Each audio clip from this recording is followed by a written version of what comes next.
So recently, I visited Shiloh National Military Park in West Tennessee and northern Mississippi, and I wanted to make a guide to help you out in case you're planning a trip yourself. So the following is a quick list of 5 places to go, plus a bonus nearby. First on our list is Pittsburgh Landing.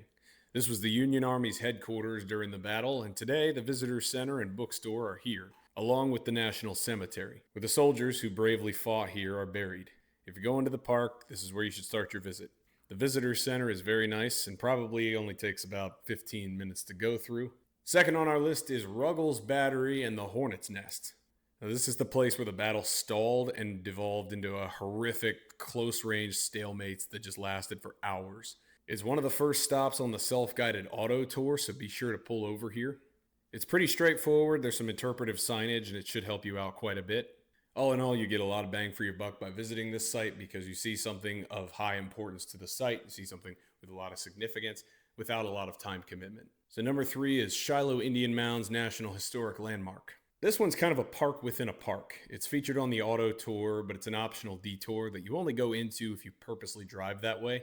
I'd argue it's completely worth the detour. These mounds are what remain of a Mississippian culture's population center. You can either walk the trail or drive through. It's your choice. They're both lovely. Walking the trail is probably an hour commitment. Driving through and looking at the signage and stuff is really maybe only a 10 to 15 minute commitment. And for the 4th place to visit, we're going to another spot, which is in northern Mississippi at the other half of Shiloh, and that's the Corinth Civil War Interpretive Center. So after the events of Shiloh, the siege of Corinth happened in northern Mississippi. Half of the military park is here, and the visitor center for this portion is absolutely fantastic.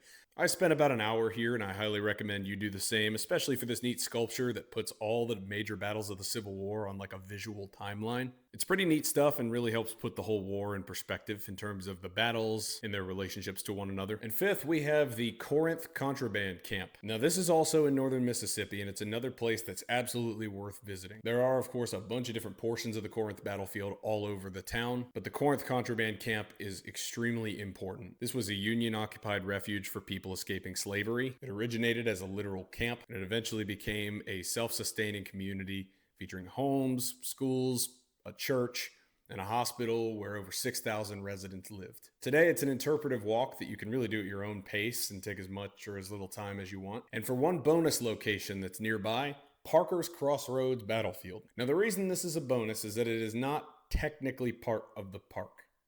But as of 2019, it's an officially affiliated site. It's very small, but it's worth a detour, especially if you're already in the area, and it's right off I-40. This is where the Union Army surrounded Nathan Bedford Forrest's cavalry and forced a retreat by Forrest, who narrowly avoided capture and sustained heavy casualties. Now, of course, this isn't a comprehensive guide of everywhere to go, but if you put these 5 places in your itinerary, you'll be able to make those the focal points of your visit, and the rest of your itinerary can branch out from there. I think this is a good way to start planning any trip to Shiloh, and whatever you do, I hope you enjoy your trip.